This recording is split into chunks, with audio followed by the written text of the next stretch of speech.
జెంటిల్‌మ్యాన్‌గా కనిపించే ఇంద్రగంటి మోహన కృష్ణ గారు ఎప్పుడు మన ముందుకొస్తారని మనందరూ ఎదురు చూస్తూనే ఉంటామండి. ఎందుకంటే ఆయన సినిమాలలో ఎక్కడో ఒక చిన్న సమ్మోహనం ఉండే ఉంటుంది. అది కామెడీ రూపంలో కావచ్చు, కాస్త సీరియస్‌గా ఉన్నా కావచ్చు. ఊహించని ట్విస్ట్‌లతో మనల్ని మెస్మరైజ్ చేస్తూనే ఉంటారు. రావడం కాస్త టైం చేసుకొని వస్తారేమో గానీ, వచ్చిన టైంలో మాత్రం మనందరికీ తనదైన స్టైల్‌లో అలరించే వెళుతూ ఉంటారండి. ప్రస్తుతానికి సారంగపాణి జాతకంతో మన ముందుకొచ్చారు. ఒకసారి మాట్లాడదాం. నమస్తే అండి. నమస్తే అండి. ఎలా ఉన్నారు? ఐఎమ్ గుడ్, బాగున్నానండి. సార్, ఫస్ట్ ఆఫ్ ఆల్ మీ సినిమా టైటిల్సే మీ సినిమా అంటే ఏంటో చూపిస్తూ ఉంటుంది. ఒక రకంగా చెప్పండి, ఈ మధ్య కాలంలో ఈ టైటిల్‌కి లోపల సినిమాకి ఏముంది అబ్బా అని లింక్ చేసుకోవడం ఎక్కువైపోతుంది. బట్ అసలు సినిమా లోపల మీరు ఏం చూపించబోతున్నారో మీ టైటిల్ చెప్పేస్తుంటుంది. అవును. ఏంటి సార్ అది? అంటే టైటిల్ అనేది అంటే మనుషులకి పేర్లు పెట్టేటప్పుడు వాళ్ళ గురించి మనం పెద్దగా తెలుసుకోలేము. అవును. కానీ సినిమాకి టైటిల్ పెట్టేటప్పుడు ఆ కథ ఎలాంటిది, ఆ కథ ఏ కథని ఎక్స్పెక్ట్ చేసి ఏ టైప్ ఆఫ్ కథని మనం ఆశించి మన థియేటర్లోకి రావచ్చు అనే దాని మీద ప్రేక్షకులకు వీలైనంత స్పష్టమైన అవగాహన ఇవ్వాలి అని నేను అనుకుంటా. సారంగపాణి జాతకం అంటే సీరియస్ సినిమా అయ్యే ఛాన్స్ లేదు. దాంతోపాటు ఒక పోస్టర్ పెట్టంగానే ఇది కామెడీ అని అర్థమైపోవాలి. సమ్మోహనం అనగానే ఆ పేరులోనే రొమాన్స్ ఉంది. జెంటిల్మన్ అంటే ఒక సీరియస్నెస్ ఉంది ఆ సినిమాలో. అలాగా అష్టాచెమ్మ అంటే ఆట గేమ్ అనగానే ఇమీడియట్ గా కామెడీ అనే. అష్టాచెమ్మ అని మనం ఒక ఎమోషనల్ డ్రామాకి పెట్టలేము టైటిల్. కాబట్టి ఆ పేరు అనేది ఇనీషియల్ గా ఇది ఎటువంటి కథ అనే విషయం మీద ఒక స్పష్టమైన అవగాహన ప్రేక్షకులకు ఇవ్వాలి. నేను వీలైనంత వరకు తెలుగులో మంచి పేర్లు, అందరికి అర్థమయ్యే పేర్లు ఉంటాయి. అంటే భాషలో అంత అందం ఉంది కాబట్టి నేను వీలైనంత వరకు తెలుగులోనే పెట్టాలని ప్రయత్నిస్తా. లేదు కుదరట్లేదు ఈ కథకి ఇంకా ఈ భాషలో తప్ప గోల్కొండ హై స్కూల్, ఇంకా హై స్కూల్కి పాఠశాల అని పెడితే బాగుండదు అని చెప్పి అలాంటిది. వీకి జెంటిల్మెన్ కూడా ఆ పేర్లు పర్ఫెక్ట్గా సరిపోతాయి కాబట్టే వెళ్ళాల్సి వచ్చింది. లేదంటే నేను మ్యాక్సిమం తెలుగు పేర్లు పెట్టడానికి ఇష్టపడతాను. తెలిసిపోతూ ఉంటుంది సార్ మీ సినిమాకి సంబంధించిన టైటిల్స్ చూస్తూనే. ఫస్ట్ ఆఫ్ ఆల్ నాది ఇంకొక డౌట్. సారంగపాణి జాతకం, చాలా మంది జాతకాలు నమ్ముతూ ఉంటారు. అండ్ ఇండస్ట్రీలో ఈ జాతకాలకి, గ్రహాలకి, ముహూర్తాలని విడదీసి చూడలేము. సో మీరు ఏంటి జాతకం మీరు నమ్ముతారా? ఫస్ట్ ఆఫ్ ఆల్ నేను జాతకాలు నమ్మనండి. నాకు 1-2 సార్లు మామూలుగా క్యాజువల్ గా ఫ్రెండ్స్ చెప్పినవి జరిగాయి. ఓకే. అంతేగా. అంటే నేను ఎలా అంటే దాన్ని కొట్టిపడేయను, అలానే విపరీతంగా నమ్మకాలను నమ్మను. నేను జాతకాలని అబ్జర్వ్ చేసి దాని గురించి ఇంకా పరిశీలించి అర్థం చేసుకునే స్టేజ్లో ఉన్నాను ఇప్పుడు ప్రస్తుతం. అయితే ఏ నమ్మకమైనా వ్యక్తిగతంగా ఒక వ్యక్తి నమ్మాలి కానీ మూఢనమ్మకం అవ్వకూడదు. మూఢనమ్మకం అయినప్పుడు, ఉన్మాదంగా మారినప్పుడు దానివల్ల ఎలాంటి చిరాకులు వస్తాయి, ఎలాంటి రసాభాస జరుగుతుంది అనేది హాస్యరస ప్రధానంగా చెప్పడం జరిగింది. ఓకే. సాధారణంగా ఈ సారంగపాణి జాతకం అంటే ఈ మధ్య కాలంలో మనం చూస్తున్న టైటిల్ తగ్గట్టు ఒక క్రైమ్ స్టోరీనో లేదంటే కాస్త సీరియస్నెస్, ఇందులో కూడా కొంచెం క్రైమ్ ఉండింది. అవును. దీన్ని కాస్త థ్రిల్లింగ్ గా చూపిస్తూ కాస్త డార్క్ సిరీస్ లోకి వెళుతూ ఇలా చూస్తూ ఉంటాం. బట్ మీ జానర్ చూస్తే మాత్రం మళ్ళీ చెప్తాను, చాలా హాస్యాస్పదంగా ఉంటుంది. చంపేస్తారని తెలిసినా సరే మనం నవ్వుకుంటాం, ఏదో లింక్ ఉంటదిలే అని. చాలా ట్రిక్కీ సిచ్యువేషన్ అండి. సినిమాల్లో తీసేటప్పుడు ఇక్కడ జాగ్రత్త పడాలి. అంటే అరే ఆ వైలెన్స్ మిమ్మల్ని డిస్టర్బ్ చేయకూడదు ఈ కామెడీలో. ఇది ఎలాంటిదంటే వాడి మెంటల్ స్టేట్ ని చూపించాలే తప్ప దీనిలో పెళ్లిలో ఒకళ్ళని ఎవరిని పొడి చేస్తాడు, ఇంకోటి పొడిచినట్టు, ఇది మనకి నవ్వు రావాలే తప్ప చూసే వాళ్ళకి జుగుప్స కలగకూడదు ఈ సినిమాలో. కాబట్టి దాన్ని అతని స్టేట్ ఆఫ్ మైండ్ని వ్యక్తపరచడానికి మాత్రమే నేను దీనిలో లిటిల్ బిట్ ఆఫ్ హింసని వాడడం జరిగింది. మిగతా అంతా కూడా హాస్యరస ప్రధానంగానే వెళ్ళాలి తప్ప ఎక్కడా కూడా డార్క్నెస్ రాకూడదు ఈ సినిమాలో.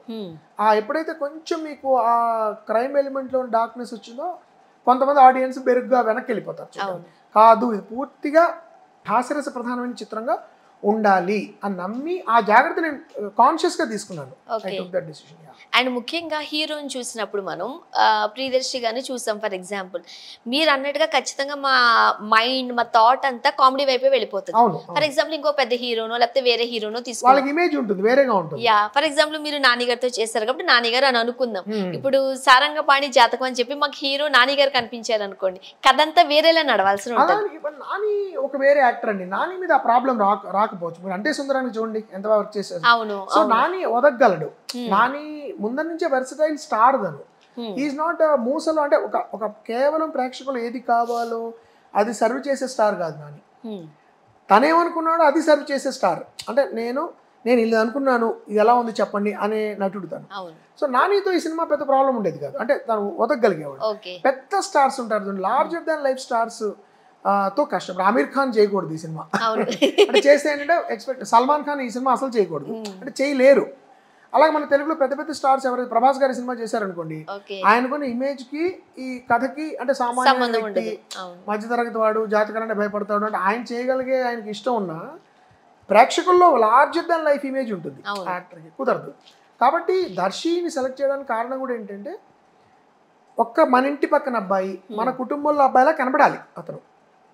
ఆ ప్రయత్నం చేస్తూనే ఆ దర్శిని తీసుకోవడం జరిగింది. అండ్ దర్శి లాంటి వాడు చేస్తేనే ఈ కథకి న్యాయం జరుగుతుంది. అంటే మీరు కథ రాసుకునేటప్పుడు పలానా హీరో అయితే బాగుంటదని ఒక 2-3 అలా ఆప్షన్స్ అనుకో- పెట్టుకుంటారా? అలా పెట్టుకోనండి. నేను ఎప్పుడు పూర్తిగా అయిన తర్వాత ఆప్షన్స్ మొదలెడతాను. ఓకే. ఎందుకంటే ముందర అనుకుంటే వాళ్ళు దొరకలేదు అనుకోండి, ఇబ్బందే. పెద్ద ఇబ్బంది. ఓకే. సో దర్శి గారు అనే ఇది మీ కథ లేదు, ఏమి never. రాయలేదు. ఇతను క్యారెక్టర్, ఇతను ఇలాంటి వాడు అలా రాస్తాను నేను. ఓకే. తర్వాత ఓకే అవైలబుల్ యాక్టర్స్లో ఎవరు బాగున్నారు, ఏబిసిడి.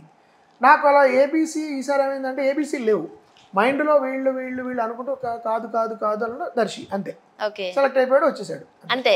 అంతే. ఫస్ట్ ఆఫ్ ఆల్ ఇప్పుడు మీరు వెళ్ళగానే కథ చెప్పిన వెంటనే ఏమన్నారు దర్శి గారు?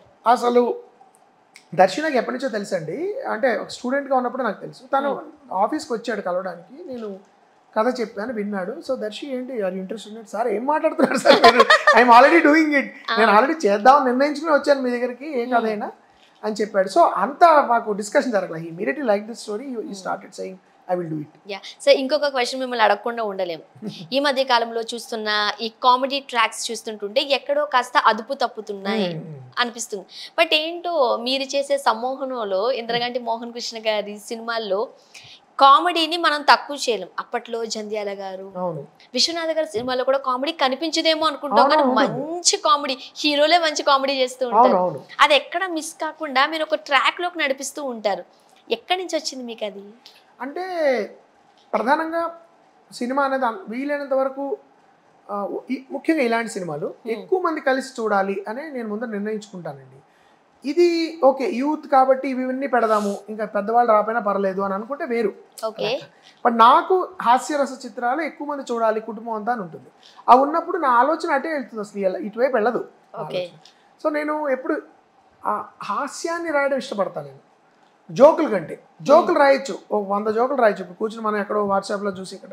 కానీ ఒక క్యారెక్టరు, ఆ క్యారెక్టర్లోంచి పుట్టే ప్రాబ్లమ్స్, ఒక కథనము, వీటన్నిటిలోంచి సందర్భోచితంగా పుట్టే హాస్యం ఏదైతే ఉంటుందో అది నాకు చాలా ఇష్టం. అంటే ఈ మధ్య కాలంలో అవును, ఈ మధ్య కాలంలో ఒక 4-5 డబుల్ మీనింగ్ డైలాగ్స్ రాసేస్తే ప్రేక్షకులు అందరూ మన సినిమాకి వచ్చేస్తారనే ఒక అపోహ అయితే ఉండింది. ఉంది కాదంటారా మీరు? ఇంకో ప్రాబ్లం కూడా ఏంటంటే యంగ్స్టర్స్ కొంత ఎక్కువ ఇన్స్టాగ్రామ్, వాట్సాప్ టైప్ ఆఫ్ యాప్స్లో ఉండడము, వాళ్ళకి ఆ రీల్స్ చూడడము, ఆ రీల్స్లో కొంచెం అడల్ట్ కంటెంట్ ఎక్కువ ఉండడం వల్ల ఏంటంటే యంగ్స్టర్స్ని మనం అట్రాక్ట్ చేయాలంటే ఇవన్నీ పెట్టాలి. ఇవన్నీ పెడితే ముందర వాళ్ళు వచ్చేస్తారు థియేటర్కి. ఎందుకంటే మిడిల్ ఏజ్ వాళ్ళు సినిమాకి తొందరగా రావట్లా. ఫస్ట్ వచ్చే వేవ్ ఎవరు? కుర్రాళ్ళు మనం అట్రాక్ట్ చేయాలంటే ఇవన్నీ పెట్టాలి అని చెప్పి మొదలెట్టారని నా అనుమానం. దానివల్ల ఏమవుతుంది, ఒక్కసారి ఫ్లూక్గా ఒకటి హిట్ అయింది అనుకోండి, ఇంకా వరుసగా అందరూ మొదలెడతారు. కానీ సబ్సిక్వెంట్గా అవి హిట్ అవ్వవు, జనాలకి ఇంట్రెస్ట్ ఉండదు చూడడానికి. కాబట్టి అరే ఏంటి ఎక్కడ మిస్ అయిందని మళ్ళీ తర్జన. అంటే యాక్చువల్లీ ఒక సినిమా 2 సినిమా అలా వచ్చాయనుకోండి, ప్రేక్షకులు కూడా పెద్దగా పట్టించుకోరు. బట్ అదే ధోరణిలో శృతి మించి వెళ్ళిపోతుంది అనుకోండి, ట్రెండ్ కింద భావించినప్పుడు కామెడీకి ప్రాబ్లం అయిపోతుంది. అంటే ఆ కామెడీ జానర్ ఇంట్రెస్ట్ పోతుంది జనాలు. అండ్ ఈ మధ్య కాలంలో మనం ఒక హీరోయిన్ ఉన్నారు అని అంటే మనం చూస్తూనే ఉన్నాం. అది కామెడీ అంటే అందులో ఎక్స్పోజింగ్ ఎక్కువ చూపించడం కూడా ఒక వే ఆఫ్ కామెడీగా తీసుకొచ్చేసారు. బట్ మీ సినిమాల్లో మేము అది చూడట్లేదు. మీకేంటి ఆ నమ్మకం లేదండి. నేను ఇందాక చెప్పాను కదా, కుటుంబం మొత్తం కూర్చుని హాయిగా ఎటువంటి నిస్సంకోచంగా చూడాలి సినిమా. వాళ్ళు ఎంబారెసింగ్ ఫీల్ అవ్వకూడదు సినిమా చూస్తున్నప్పుడు. ఏమిటి తలకాయ ఉంచుకోవడం, లేకపోతే పక్క పిల్లలకి కళ్ళకు అడ్డంగా చేతులు పెట్టడం, ఈ సిచ్యువేషన్ రాకూడదు. ఎందుకంటే మన సినిమాకి వచ్చినప్పుడు మనం అందరం కలిసి పంచుకోవాలి ఆ ఎక్స్పీరియన్స్ని. ఎలా పంచుకోగలుగుతాం మనము? అందరికీ ఎంతో కొంత అప్పీల్ అయ్యే ఇమోషనల్ బాండ్, కనెక్ట్ ఉండాలి. నేనైతే అంటే ఇది కుటుంబ కథా చిత్రాల గురించి చెప్తున్నా. అన్ని సినిమాలు కుటుంబ కథా చిత్రాల వల్ల నేను అనట్లా. ఇప్పుడు ఒక క్రైమ్ థ్రిల్లర్ ఉండొచ్చు, ఒక దెయ్యం కథ ఉండొచ్చు, ఒక రొమాన్స్ ఉండొచ్చు, ఒక అడల్ట్ హ్యూమర్ ఉన్న సినిమా ఉండొచ్చు. ఆ సినిమాకి సంబంధించిన ఆడియన్స్ ఎవరో వాళ్ళకి అప్పీల్ అయ్యే కంటెంట్ దానిలో ఉండాలి. కానీ కుటుంబ కథా చిత్రాల్లో ఉన్న ఛాలెంజ్ ఏంటంటే అన్ని ఏజ్ గ్రూప్స్కి హాయిగా కూర్చొని చూడగలిగే కాంటెంట్ ఉండాలి. సో అందులో ముఖ్యంగా ఆడవాళ్ళని చూపించే విధానం కానీ వాళ్ళ వ్యక్తిత్వాన్ని వాళ్ళ ఫిజికల్గా వాళ్ళని చూపించే విధానంలో నేను వీలైనంత బ్యూటిఫుల్గా ఉండాలి, ఎలిగెంట్గా ఉండాలి, వల్గర్గా ఉండకూడదు అని నేను ప్రయత్నిస్తాను. అలాంటి నటులనే నేను తీసుకుంటాను, ముఖ్యంగా హీరోయిన్ని. అండ్ వాళ్ళ అందంగా చాలా ఎలిగెంట్గా చూపించడానికి ట్రై చేస్తాను. అండ్ మీ సినిమాలో హీరోయిన్స్ చాలా బాగుంటారు. అంటే that is the whole emphasis ఏంటంటే వాళ్ళ పర్సనాలిటీ, వాళ్ళ డ్రెస్సింగ్లో కానీ, వాళ్ళు మాట్లాడే విధానంలో కానీ, వాళ్ళ గ్లామర్లో కానీ వాళ్ళ వ్యక్తిత్వం కూడా కనబడాలి. జస్ట్ వాళ్ళు ఐ క్యాండీ కాదు, మంచి ఫిగర్ ఉంది అమ్మాయికి బట్టలు వేస్తే హైలైట్ అవుతుంది, యూత్ పడి ఇలా కాదు చెత్త. She should look beautiful through her character. So మీలా ఆలోచించే డైరెక్టర్స్ చాలా తక్కువ మంది ఉన్నారు ఇండస్ట్రీలో. ఎందుకంటే మీరు ఫస్ట్ నుంచి మీ సినిమాలన్నీ చూస్తే హాయిగా నవ్వుకోగలుగుతాం. మీరు అన్నట్టు కళ్ళకు గంతులు కట్టు ఆ పక్కకు చూపించి ఈ పక్కకు చూపించాల్సిన అవసరం ఉండదు. అండ్ మీ హీరోయిన్స్ చాలా అందంగా కూడా కనిపిస్తూ ఉంటారు. ఈ కాంపిటీషన్ డైరెక్టర్స్ వరల్డ్లో కొంతమంది వీటిని హైలైట్ చేసుకుంటూ ముందుకు పరిగెడుతున్నారు. మీరు ఏమైనా వెనకబడిపోతున్నారని అనిపించలేదా? అసలు అది నాకు అది కాంపిటేటివ్ ఎలిమెంట్ కింద అనబడినప్పుడు నాకు వెనకబడి ఉంటే ఆ ఒక్క విషయంలో వెనకబడి ఉండాలని నేను ఇష్టపడతాను. ఎందుకు దానిలో గెలవాలంటే ఇవన్నీ చేయాలి కదా. ఇవి చేయడం ఇష్టం లేనప్పుడు హాయిగా వెనకాలే ఉండి చేసుకునేవాళ్ళు, అది పర్సనల్ చాయిస్. అది నాకు అది ఇష్టం ఉండదు. నేను ఇంటికి వెళ్ళిన తర్వాత at the end of the day I should sleep peacefully. ఆ డబ్బుల కోసం ఇవన్నీ చేసాం మనం అనే ఫీలింగ్ నాకు ఉండకూడదు. అందుకు నా కోసం నా నిర్ణయం, అది వ్యక్తిగత నిర్ణయం. అలా చేసేవాళ్ళు తప్పని కూడా నేను అన్నట్లా.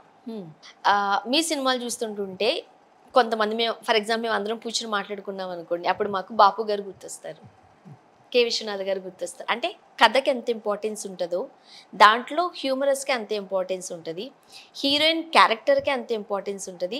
అండ్ కుటుంబం అంతా కూర్చొని లాంటి సినిమాలు వీళ్ళు తీశారు. ఈ మధ్య కాలంలో ఆ సినిమాలు తక్కువనే ఒప్పుకోవాల్సిందే. బట్ మీ సినిమాలు చూస్తే అది ఉండదు. అంటే మీరు ఇంతకు ముందు అన్నట్టు ఐ క్యాండీ కాదు హీరోయిన్, ఇలా వచ్చి కనిపించి వెళ్ళిపోయి కాదు, హీరోయిన్ పాత్ర కూడా ఒక ఇంపార్టెన్స్ 100% అండి.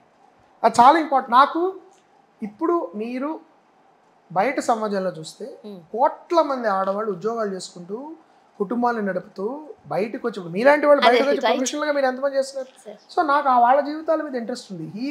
హీరో వెంట పడే హీరోయిన్ నాకు పెద్ద ఇంట్రెస్ట్ లేదు. ఇంకోటి ఏంటంటే అలా వెంటపడినప్పుడు కూడా చివరికి అంటే మనం ఎట్లా చూపిస్తున్నాడో ఏదో ప్రొఫెషన్, ఇంకోటి నామకే వస్తే ప్రొఫెషన్ పెట్టడం కాదు.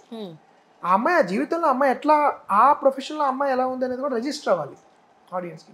ఇప్పుడు నా సినిమాలో అమ్మాయి హ్యుండాయ్ షోరూంలో మేనేజర్, ఎవరు హీరోయిన్ అమ్మాయి చాలా సక్సెస్ఫుల్ మేనేజరు. ఆ అమ్మాయికి తనకంటూ ఒక ఐడెంటిటీ ఉంటుంది, తనకంటూ పేరు ఉంటుంది, తనకంటూ ఒక స్టేచర్ ఉంటుంది. ఆ అమ్మాయి ఇతను ఇష్టపడ్డాలే తప్ప ఎప్పుడు 24 గంటలు సారంగా నాకు నువ్వే ప్రాణం అనే ఆ టైప్ ఆఫ్ అమ్మాయిలు నాకు అసలు ఇంట్రెస్ట్ ఉండదు క్యారెక్టర్స్.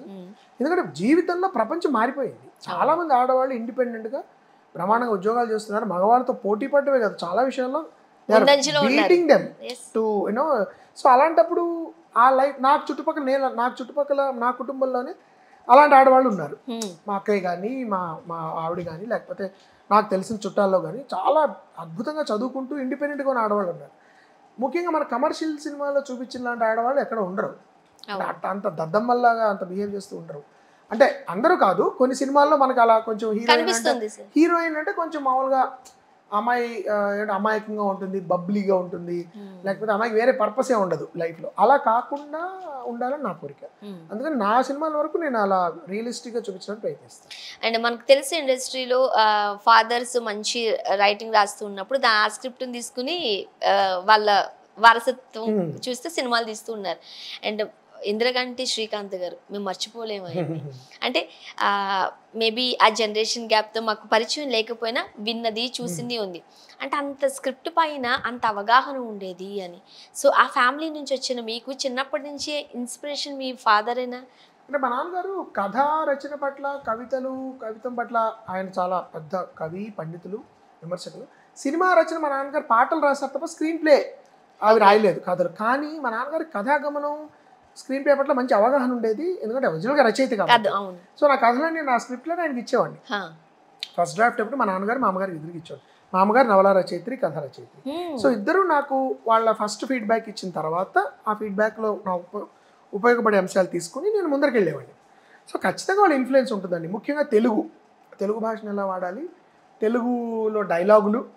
ముఖ్యంగా నాకు మా అమ్మగారి కథా రచనలో ఉండే డైలాగ్ రైటింగ్ నాకు ఇష్టం. ఆ ప్రభావం నాకు చాలా ఉంది. మా నాన్నగారి కంటే కూడా. మా నాన్నగారు ఎక్కువ రాయలే కథలు నవలలు. మా నాన్నగారు ఎక్కువ సాహిత్యం, విమర్శ, కవితలు, పద్యాలు, పాటలు రాశారు అనమాట. అందుకని నాకు మా అమ్మగారి ప్రభావం ఎక్కువ రచన మీద. అందుకని ఇద్దరి ప్రభావం అయితే చాలా ఖచ్చితంగా ఉంది. సాధారణంగా మనం ఒక కవులకు సంబంధించిన కుటుంబంలో ఉన్నప్పుడు మన జోనర్ అటువైపు వెళ్ళడానికి ఇష్టపడుతుంటుంది. సో మీకు కూడా అందుకే సినిమాలు లేకపోతే ఈ రచనల మీద ఇంట్రెస్ట్ వచ్చిందా? మీకు ఎందుకు ఇలా మూవీ ఇంట్రెస్ట్ వచ్చింది? అంటే మా ఇంట్లో చిన్నప్పటి నుంచి కళల పట్ల జనరల్గా మంచి మంచి ఇష్టం ఉండేదండి. సినిమా కళ అవ్వచ్చు, నాటకం అవ్వచ్చు, పెయింటింగ్ అవ్వచ్చు, లేకపోతే రచన అవ్వచ్చు. అందుకని నేను ఒక కళాకారుని అవుతాను, సినిమా కళాకారుని అవుతానంటే ఎవరు దాన్ని తప్పుగా భావించాల. సో అందుకని చిన్నప్పటి నుంచి నాకు చాలా ఎంకరేజ్మెంట్ ఉండేది. మంచి సినిమాలు చూపించేవారు, వాళ్ళు చూసేవారు, దాని మీద డిస్కషన్స్ జరుగుతుండేవి. సో నాకు న్యాచురల్గా సాహిత్యంలోంచి మొదలైన అభిలాష, ఇష్టము అలా సినిమా రంగంలోకి మళ్ళింది. ఎందుకంటే విజువల్ ఎలిమెంట్ నాకు చిన్నప్పటి నుంచి నన్ను చాలా ఎక్సైట్ చేసింది. అరే ఇదేదో భలే ఉంది అంటే ఇంపాక్ట్ చాలా ప్రభావం చాలా చూపించింది. దానివల్ల నేను అటువైపు న్యాచురల్గానే వెళ్ళిపోయాను. అది ఎలాగ ఎగ్జాక్ట్లీ నాకు గుర్తులేదు, బట్ ఒక 5-6 ఏళ్లలో అలలో నేను సాహిత్యం నుంచి సినిమా వచ్చాను. అనిపించింది ఎప్పుడైనా ఎందుకు ఇక్కడ ఉన్న కమర్షియల్ ఎలిమెంట్స్ తో పోటీ పడడం కాస్త కష్టమే, వేరే జానర్ అయితే బాగుంటదేమో అంటే అప్పుడప్పుడు అనిపిస్తుందండి. కానీ ఇందులో కూడా మంచి సినిమాలు తీసిన వాళ్ళు ఉన్నారుగా అనే చిన్న ఆశ ఉన్నప్పుడు, ఇప్పుడు మీరు అన్నట్టు విశ్వనాథ్ గారు, జంజాల గారు వీళ్ళందరినీ చూసినప్పుడు, అంటే హాస్యం డ్రామాలో గొప్ప తెలుగు సినిమాలు తీసిన వాళ్ళు ఉన్నప్పుడు మనం కూడా ఎందుకు ప్రయత్నించకూడదు అని ఆలోచించి నేను దీనిలోకి రావడం జరిగింది. ఓకే, యాక్చువల్గా మనము మన సారంగపాణి జాతకం గురించి మాట్లాడినప్పటికీ నాకు ఎప్పటి నుంచో మిమ్మల్ని కలిసి ఒక క్వశ్చన్ అడగాలని అనిపిస్తుంది. అంటే సినిమాల్లో హీరోలు మనం చూసినప్పుడు ఒక్కొక్క క్యారెక్టర్కి ఒక్కొక్క ఎలివేషన్ తీసుకొస్తూ ఉంటారు. మీరు సమూహంలో మన సుధీర్ బాబు గారి చేత తెలుగుకి సంబంధించిన ఓ రాయిపిస్తారండి. అవునవును. ఎందుకంటే అంటే అమ్మాయి తెలుగు రాదు కాబట్టి అతను అమ్మాయిని వేళాకుళం చేస్తాడు, అమ్మాయికి తెలుగు రాదని.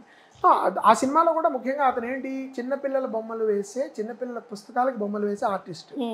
కళ పట్ల చాలా నిర్దిష్టమైన అభిప్రాయాలు ఉండి, ఇది కళ, ఇది కాదు, సినిమా అనేది ఒక కమర్షియల్ మీడియం అని చులకనగా చూసే అతను అనమాట.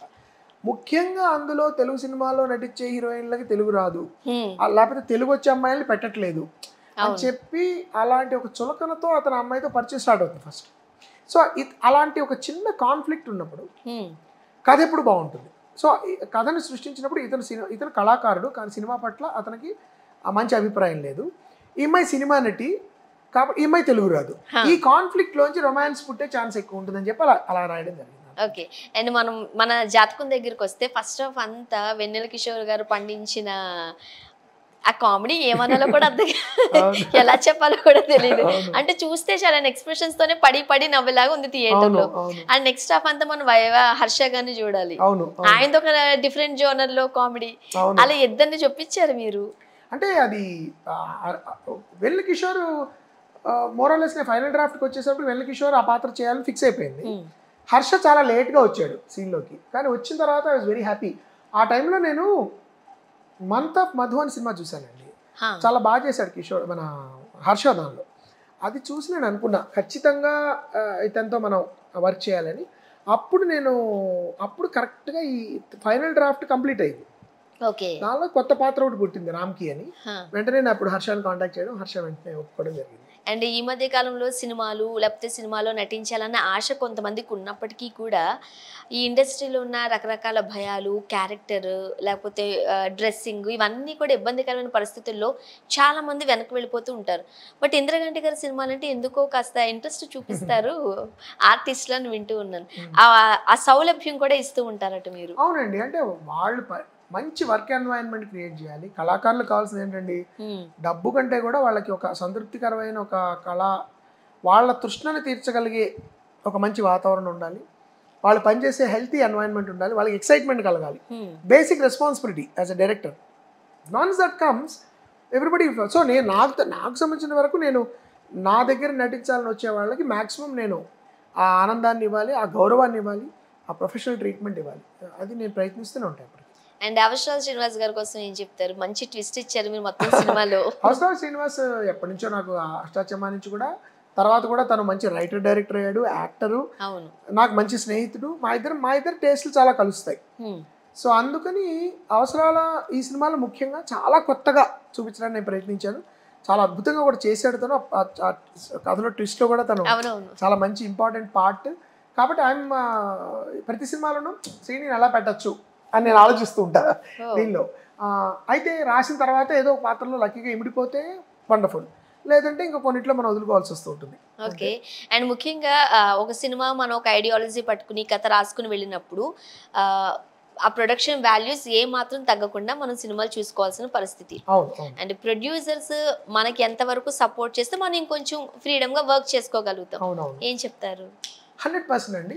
ముఖ్యంగా పెద్ద సినిమాల్లో చిన్న సినిమాల్లో కూడా ఈ మధ్య కాలంలో చాలా దుబారా జరుగుతుంది, చాలా వేస్టేజ్ అవుతుంది. ప్లానింగ్ ఉండదు, ముందర పూర్తిగా రాసిన స్క్రిప్ట్ తీరు, అంటే ఎంతో కొంత ఐడియా కోసం రాసుకుని అలా మారిపోతూ ఉంటుంది. సెట్ లోకి వెళ్ళి రాసుకునే వాళ్ళు చాలా మంది ఉన్నారట. అయ్యో చాలా మంది ఉన్నారు. నిజమేనా? మీరు? నేను రాయను. నేను సెట్ మీద అంటే ఎప్పుడు రాయాల్సి వస్తుంది అంటే రాయడం కూడా కరెక్షన్స్ ఉంటాయి. ఏమన్నా ఒక మాట పలకలేకపోతున్నాడు అనుకోండి ఒక నటుడు, అప్పుడు చిన్న మార్పు చేస్తాను. అలాంటివి తప్ప సీన్లు రాయడము డైలాగులు రాయడం ఇంపాసిబుల్. ఏది రాయొద్దో అదే తీయబడుతుంది. సో ప్రొడ్యూసర్కి అది 1 month ముందే వెళ్ళిపోతుంది script. So you budget it accordingly, we'll budget it, we'll okay ఇంతలో మనం అనుకుంటున్నాము కంటింజెన్సీస్ ఇలా ఉంటాయి, ఇన్ని రోజులు అనుకుంటున్నాం అప్రాక్సిమేట్లీ. ఇప్పటివరకు మేము అనుకున్న రోజు ఒక్కటి కూడా దాంట్లో, ఇది యాక్చువల్లీ 70 రోజులు అనుకుని 65 రోజుల్లోనే కంప్లీట్ చేసాం సినిమా. సో ఎక్కడైనా మన ప్రొడ్యూసర్కి ₹1 తగ్గించాలంటే ఎస్, ఒక ఎక్స్ట్రా గంట పని చేస్తే మనం ₹1 తగ్గుతుందంటే ఆ గంట మేము పని చేసేవాళ్ళం. సో అలాగా ఇలాంటి సినిమాలు తీసేటప్పుడు ఆ జాగ్రత్తలు ఉండాలండి. సో 100%. ఇంకోటి చాలామంది దురభిప్రాయం ఏం పడతారంటే లావిష్గా కనబడాలంటే డబ్బు ఎక్కువ ఖర్చు పెట్టక్కర్లేదండి, మీకు ఎలా తీయాలో తెలియాలి. చాలా చాలా లో బడ్జెట్లో తీసిన సినిమాలు చాలా బిగ్ బడ్జెట్ సినిమాల కంటే అందంగా కనబడతాయి ఒక్కొక్కప్పుడు. ఎందుకు? ఎలా లైటింగ్, ఏ లైటింగ్లో తీయాలి, ఆర్ట్ డైరెక్షన్ ఎలా ఉండాలి, కాస్ట్యూమ్ డిజైన్ ఎలా ఉండాలి, సెట్ డిజైన్ ఎలా ఉండాలి, చాలా మినిమలిస్టిక్ ప్రాపర్టీస్తో కూడా, మినిమలిస్ట్ అప్రోచ్, మినిమలిస్టిక్ ఏమంటారు ఐడియాస్తో, మినిమల్ ప్రాపర్టీస్తో మీరు చాలా అందంగా ఫ్రేమ్లో చూపించవచ్చు. డబ్బు ఖర్చు చాలా గొప్ప సినిమాలు తీశారు. సో మన వాళ్ళు ఏమనుకుంటారంటే ఎక్కువ రిచ్గా కనబడేది మాత్రం డబ్బు ఎక్కువ ఖర్చు అయ్యిందని అనుకోకర్లా. At the same time opposite, రిచ్గా కనబడకపోతే చీప్లో తీశారని కూడా అనుకోకర్లా. ఒకరు చాలా చీప్గా కనబడే సినిమాకి దుబారా వల్ల ఎక్కువ ఖర్చు అవ్వచ్చు, చాలా అందంగా కనబడే సినిమాకి మీరు అనుకున్నంత అవ్వకపోవచ్చు.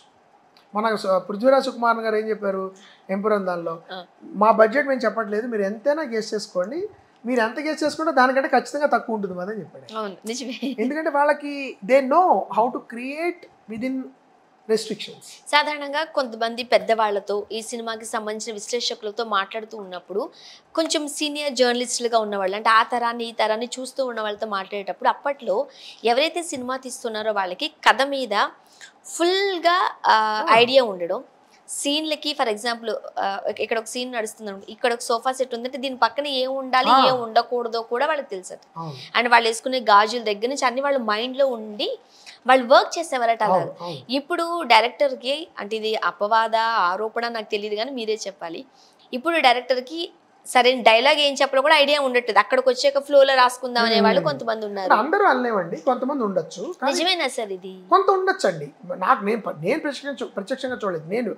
నేను చూసినానంటే చాలాసార్లు అక్కడికి వచ్చి రాయడం, గబుక్కని చాలా పెద్ద స్థాయిలో మార్చడం అలా జరగచ్చు. జరిగినప్పుడు ఏమవుతుంది, లాజిస్టిక్స్ మారిపోతాయి, డబ్బులు వెంటనే టకటక మారిపోతుంది. ఇప్పుడు ఇక్కడికి వచ్చి నాకు ఈ సోఫా కాదు, నాకు టేక్ టేబుల్ కావాలని అనుకోండి, టేక్ టేబుల్ రెంటలు గింటలు అన్నీ మారిపోతాయి అంతే.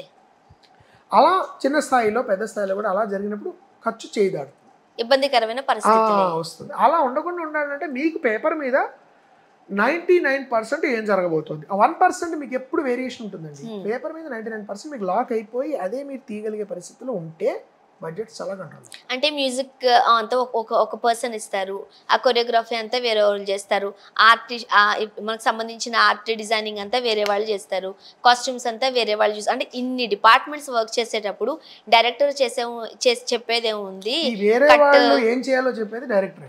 అండ్ వాటి అన్నిటి మీద అవగాహన చాలా మందికి ఉండట్లేదు అంటున్నారు. అది వ్యక్తిగతంగా ఒకళ్ళిద్దరికి ఉండొచ్చండి, అంత లేకుండా ఎవరు డైరెక్టర్లు ఎవరండి. దర్శకుడు ఆ స్థానానికి వెళ్ళాడంటే నిర్మాత నమ్మాలి కదా ఫస్ట్, ఈ టెక్నీషియన్స్ నమ్మాలి కదా, తర్వాత నటులు నమ్మాలి కదా.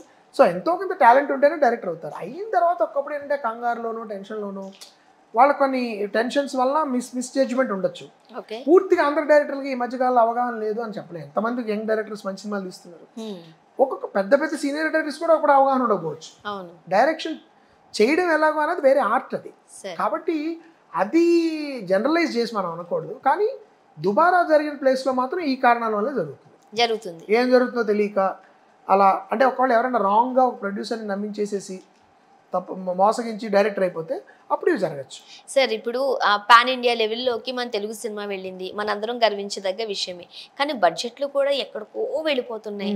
దీనివల్ల ప్రొడ్యూసర్స్ ఇబ్బంది పడే పరిస్థితులు వస్తున్నాయి. మనం చూసాం సార్, పెద్ద పెద్ద స్టార్ సినిమాలే ఫ్లాప్ కూడా కదా, అట్టర్ ఫ్లాప్ దగ్గరికి వెళ్ళిపోయాక రూపే రాని పరిస్థితి, అంటే థియేటర్లు లేక రిలీజ్ అవ్వలేని పరిస్థితులు. ఇవన్నిటికి ఎక్కడ అడ్డుకట్ట వేయాలంటారు? అడ్డుకట్ట ఫస్ట్ అదే డిసిప్లిన్ అండి. ఫస్ట్ మనం ఏ సినిమా తీస్తున్నామో దీనికి ఎంత ఖర్చు అవుతుంది అనేది ఫస్ట్ పేపర్ మీద లాక్ చేయాలి. అంటే అంత బడ్జెట్ లేకపోతే మనం ప్రేక్షకులకి సినిమాను చూపించలేమా? అదే తప్పు అంటున్నాను నేను. ఇప్పుడు నేను 200 రూపాయల టికెట్ కొనాలంటే బడ్జెట్ 500 కోట్ల దయ ఉండాలి అనే థింకింగ్లోంచి ప్రేక్షకులు కూడా బయటికి రావాలి. అయితే ప్రాబ్లం ప్రేక్షకులకి ఏమిటి, టికెట్లు మనం పెంచేసాం, మీరు టికెట్ రేట్ పెంచేశారు, తర్వాత లోపల పాప్కార్న్ 300 రూపాయలు అంటున్నారు, కోక్ ఇది అంటున్నారు, అంత ఇవన్నీ కొనేటప్పటికి మీకు 1500 అవుతుంది మనిషికి. అవును, ఆర్ అట్లీస్ట్ 700-800 అవుతుంది. 4 నెలలు అంటే దాదాపు 2800, 2000 అంటే ఒక 4 people if I want go 2800 to 3000 అవుతుందండి. అంటే అప్పుడు వాడు ఏం లెక్కేస్తున్నారు మన ప్రేక్షకుడు, ఓకే ఈ 3000 నేను పెడుతున్నానంటే నాకేముంది దానిలో, అంత గ్రాండ్గా ఏముంది అంటే లార్జర్ దాన్ లైఫ్ ఎంటర్టైన్మెంట్ ఉంటే తప్ప నేను 3000 పెట్టనని వీళ్ళు అనుకుంటున్నారు. వాళ్ళు ఏంటి, వీళ్ళు ఎంతకంటే ఇలా పెడితే తప్ప రావట్లేదు కాబట్టి అవే తీయాలి అని చెప్పి విపరీతంగా పెంచుతున్నారు. ఇది కాకుండా సినిమా అనేది పబ్లిక్ మీడియము, చిన్న పెద్ద సమస్య లేదు, చిన్న సినిమాకైనా రావాలి మనము అని మీరు ఒప్పిస్తే జనాల్ని, దెన్ దే విల్ కమ్. అది కొంచెం ఇప్పుడు కోవిడ్ తర్వాత అది గందరగోళంలోకి వెళ్ళిపోయి జనాలు కూడా ఏంటంటే ఐ హ్యావ్ టు కమ్. అయితే కొన్ని సినిమాలు వచ్చే తప్పని ప్రూవ్ చేస్తున్నాయి. మొన్న కోర్టు ప్రూవ్ చేసింది. మంచి సినిమా అంటే వస్తున్నారు జనం. అయితే బాగా స్ట్రాంగ్ పబ్లిసిటీ చేసి సినిమా నచ్చినప్పుడు వస్తారు. కానీ జనరల్ ట్రెండ్ ఏమైందంటే ఇప్పుడు సినిమా అంటే స్పెక్టికల్, చాలా పెద్ద స్థాయిలో ఏదో వేరే ప్రపంచాన్ని మనం తీసుకెళ్ళిపోవాలి. అది అప్పుడు నేను 500-200 పెడతాను, 100 కోట్లే. అది మారకపోతే అన్ని సినిమాలు ఎన్ని తీయగలరు మీరు సంవత్సరానికి? అది స్పెక్టికల్స్ 2-3 చేస్తే చాలా గొప్ప సంవత్సరానికి. మిగతా టైంలో ఏ నడుస్తాయి థియేటర్స్లో? అది ప్రాబ్లం. ఇప్పుడు మనం రామారావు గారు, నాగేశ్వరరావు గారిని చూసుకుంటే 100లో సినిమాలు తీసినవి ఉన్నాయి. ఇప్పుడు మహా అయితే ఎంత పెద్ద సూపర్ స్టార్ అయినా, ఎంత పెద్ద స్టార్లు అయినా 100 సినిమాలు కాదు కదా, వాళ్ళ లైఫ్ టైంలో 50-60 సినిమాలు తీస్తే గొప్పేమో. ఒక్కొక్క సినిమా 4-5 ఏళ్ళు బ్లాక్ అయిపోతున్నారు కదా. ఎందుకంటే పెద్ద స్థాయి సినిమాలకి టైం పడుతుందండి. పెద్ద స్థాయి అనగానే విఎఫ్ఎక్స్ ఏదో వర్చువల్ ప్రొడక్షన్ ఏదో ఉంటుంది, తర్వాత లొకేషన్స్ ఉంటాయి పెద్ద పెద్దవి, కాంబినేషన్స్ ఉంటాయి, వాళ్ళ గీట్లు దొరకడం ఉంటుంది, తర్వాత ఫారిన్ లొకేషన్స్, అవుట్డోర్ ఇవన్నీ వేసుకుంటే సంవత్సరం షూటింగే సరిపోతుంది. ఓకే, దీనిలో ఫర్ ఎగ్జాంపుల్ దర్శకుడు డిసిప్లిన్గా రాసి లేకుండా అక్కడికి వచ్చి రాస్తున్నా ఇంక ఇమాజిన్ చేయండి, ఇదంతా తడిసి మోపడి అవుతుంది లిటల్గా. ఇది అయినప్పుడు ఏమవుతుందంటే దెన్ రెమ్యునరేషన్ చాలా పెద్ద స్థాయిలో హీరోలకి ఇవ్వాల్సి వస్తుంది. ఇవన్నీ కలిపి మీ సినిమా పేపర్ మీదే ఖర్చు అయిపోతుంది. సో మీరు ప్రొడక్షన్కి పబ్లిసిటీకి డబ్బులు ఉండట్లా, ఒక్కొక్కప్పుడు పెద్ద సినిమాలకు జరుగుతుంది. అందుకని అది మారాలి అంటే స్క్రిప్ట్ ఏంటి, దీనికి నిజంగా ఎంత ఖర్చు అవుతుంది, సైంటిఫిక్గా లాజికల్గా దానికి మీరు బ్రేక్ డౌన్ చేసి కరెక్ట్గా రాయగలిగి అదే బడ్జెట్లో అటు ఇటుగా 10% ఎప్పుడు వేరియేషన్ ఉంటుంది. అట్లా ఆ దగ్గర దాపుల్లో కొంచెం దరిదాపుల్లో రిస్క్ తీసుకుంటే ఓకే. కానీ మీరు 10 రూపాయలని 1000 రూపాయలు అయిపోయింది అనుకోండి బడ్జెట్, అప్పుడు ప్రొడ్యూసర్కి కాళ్ళ చేతులు ఆడవు. ఇప్పుడు చిన్న స్థాయి సినిమాలకి పెద్దగా థియేటర్లు దొరకట్లేదు అంటున్నారు. మీ సినిమాకి ఇప్పుడు అలా ఏం లేదు. ఇప్పుడు మా సినిమా చాలా మంచి వైడ్ రిలీజే వచ్చింది. It depends on various factors అండి. ఆ టైంలో వేరే రిలీజ్లు ఏమున్నాయి, ఆ కాంపిటీషన్ ఉందా, థియేటర్ అవైలబిలిటీ ఉందా, స్టార్స్ పెద్ద స్టార్ సినిమా అయితే ఎన్ని రావాలి, ఇవన్నీ రకరకాల లెక్కలు ఉంటాయి. అవన్నీ ఎగ్జిబిటర్ లెక్కలు అది. కానీ మంచి సినిమా మీరు ఒక జనరంజకమైన సినిమా అన్నప్పుడైతే ఖచ్చితంగా దొరుకుతాయి.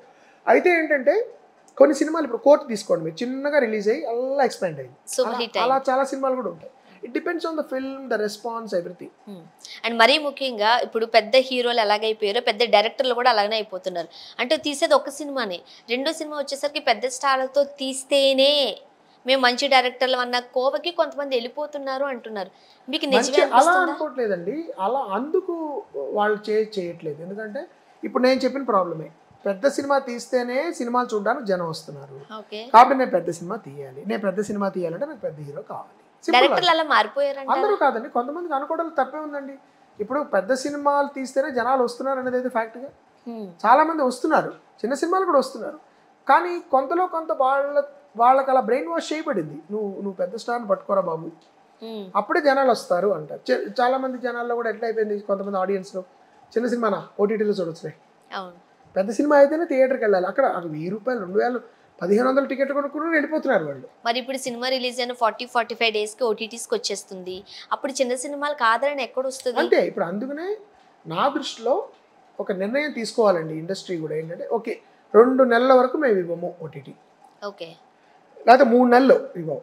అప్పుడేమవుతుంది, ప్రేక్షకులు ఓకే ఇప్పుడు ఎలా ఉందంటే నేను సినిమాకి వెళ్తానండి, సినిమా పర్వాలేదు బాగానే ఉంది, నాట్ బ్యాడ్ నాట్ గ్రేట్ అనిపించింది.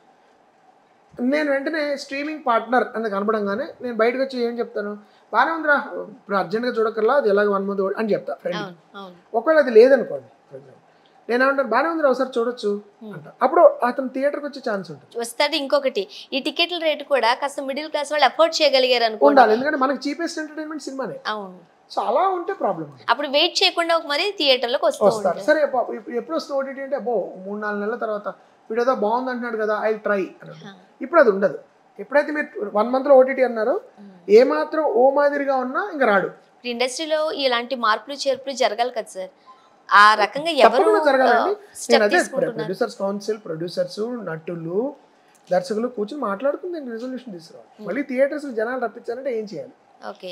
అండ్ ముఖ్యంగా ఇంద్రగంటి గారి సినిమాలను అంటే మాకు ఒకలాంటి ఉత్సుకత ఉంటుంది, అంటే ఒక మంచి సినిమా చూడొచ్చు, ఆ ఫ్లేవర్ని ఎంజాయ్ చేయొచ్చు అని. మీరేం అడపదడప ఎప్పుడుకోసారి వస్తాము అంటారు, అంత తొందరగా మీరు మమ్మల్ని మా దగ్గరికి రావట్లేదు. నేనే రాస్తానండి మొత్తం, అందులో టైం పడుతుంది, 1 year పడుతుంది ఈజీగా రాయడానికి. 6 months పడుతుందండి ఈజీగా. ఇంకొకటి ఎక్కడికి వెళ్ళి రాస్తారు మీరు? నేను ఎక్కడికి వెళ్ళండి, సాధారణంగా బ్యాంకాక్ ఇంట్లోనే రాస్తాను, అస్సలు ఎక్కడికి వెళ్ళాను. ఎప్పుడైనా వెళ్తే వైజాగ్ వెళ్ళి లాస్ట్ డ్రాఫ్ట్ ఎప్పుడైనా వైజాగ్లో అలా రాస్తూ ఉంటాను. I don't travel anyway, but writing is a long process. దాని తర్వాత ప్రీ ప్రొడక్షన్లో నటులు దొరకడం, లొకేషన్స్ దొరకడం, లేకపోతే డేట్స్ దొరకడం, వీటన్నిటి వల్ల డిలేస్ అవుతాయి. అదే ఇప్పుడు నేను అనుకుంటున్నా కొంచెం నేను ఇక స్పీడ్గా చేయాలేమో అని. ఎందుకు ఈ రేస్లో కాస్త మీరు కూడా ముందుంటే బాగుంటుందేమో అనిపిస్తుంది. పెద్ద దర్శకులు ఎవరు 1 year 2 years కానీ థియేటర్ల సినిమాలు అట్లా ఏమి ఉండదు. అంటే నేను చిన్న సినిమా తీసినా కూడా టైం రైటింగ్ నేనే చేస్తాను, నాకు టీం ఎవరు లేరు. I don't work with anybody. So అందుకు నాకు డైలాగ్స్ కూడా మీరు రాసుకుంటారు. ఓకే, సో అది ఎట్లానో వచ్చిందే మీకు? అంటే అది నాకు వేరే కొలాబరేట్ చేసే ఇప్పటివరకు ఏ సినిమాకి చేయలేదు. కథ 2 సార్లు మాయాబజార్ అనే కథ ఒక ఆయన ఇచ్చారు, తర్వాత జెంటిల్మన్ కథ ఒక ఆయన ఇచ్చారు, అంతే. మిగతా అంతా నేనే, స్క్రీన్ ప్లే డైలాగ్ అంతా నేనే, మీరే రాస్తారు. కాబట్టి నాకు అది టైం పడుతుంది. ఒక బేసిక్గా ఒక కథ రాయాలంటే 6 నెలలు పడుతుంది. కథ స్క్రీన్ ప్లే రాయాలంటే 6 months ఈజీగా పడుతుంది. ఈజీగా. అండ్ దానికి సంబంధించి నటీనటులను ఎంచుకోవడం, మళ్ళీ మ్యూజిక్ ఇవన్నీ కలిపి ఇంకొక 6 months పడుతుంది. తెలియకుండా సరిపోతూ ఉంటుంది. ఓకే. అండ్ యూజువల్గా మీరు ఈ సినిమా ఎన్ని డేస్లోకి పెట్టుకుంటారు ఫైనల్గా? అంటే డిపెండ్స్ ఆన్ షూటింగ్. మీరు అనేది డిపెండ్స్ ఆన్ ది ఫిల్మ్ అండి. వి అనే సినిమా 100 రోజులు పట్టింది, సారంగపాణి జాతకం 65 రోజుల్లో తీశారు, సమ్మోహనం 52 రోజుల్లో తీశారు, ఎందుకంటే 51 రోజులు. సమ్మోహనం అంతా ఒక ఇంట్లో జరుగుతుంది సినిమా. ఆ తర్వాత అమితుమి 31 రోజుల్లో తీశాను నేను, అష్టాచమ్మ 43, తర్వాత అంతకుముందు ఆ తర్వాత 75, 74, తర్వాత రామాయ గురించి మీకు చెప్పాలి 70, 72. So it depends on the story and the requirement. 3 నెలలకు మించి ఏది తీసుకోవట్లేదు అంటే 90 ప్లానింగ్ చేస్తే. ఓకే, మనం కాదు, హాలీవుడ్లో విఎఫ్ఎక్స్ సినిమాలు కూడా 90 రోజుల్లో చేసేవాళ్ళు ఉన్నారు. ఓకే, ఇక అంతా ప్లాన్ చేస్తారు వాళ్ళు. ఇప్పుడు సారంగపాణి జాతకంతో వచ్చారు మీరు, అండ్ మీరు ఓన్లీ కామెడీ అనే కాకుండా డిఫరెంట్ జోనర్స్ ఎంచుకుంటారు కాబట్టి మళ్ళీ ఏంటి నెక్స్ట్ మీరు ఎప్పుడు ఎలాంటి సినిమాతో రాబోతున్నారు? ఈ సినిమా రిలీజ్ అయింది, I need a short break. తర్వాత ప్రాబ్లీ రొమాన్స్ కానీ ఒక యాక్షన్ అడ్వెంచర్ కానీ చేద్దామని నా కోరిక. అది ఏమిటి అనేది ప్రస్తుతం నేను చెప్పే పరిస్థితుల్లో లేదు, but definitely maybe in the month end కల్లా నెక్స్ట్ మంత్ కల్లా తెలుసుకోవాలి. సో సారంగపాణి జాతకం అయితే మాత్రం ప్రతి ఒక్కరి జాతకాన్ని ఎక్కడో చోట చూపిస్తుంది. I hope so. చాలా చాలా బాగుంది. సో ఇలాంటి మంచి సినిమాలు తీయాలి, అండ్ ముఖ్యంగా తెలుగు భాషకి సంబంధించి, తెలుగు ప్రేక్షకులకు సంబంధించి మంచి కనువిందు కలిగించాలని మనస్ఫూర్తిగా కోరుకుంటున్నామండి. Thank you so much. చాలా థ్యాంక్ యూ సో మచ్.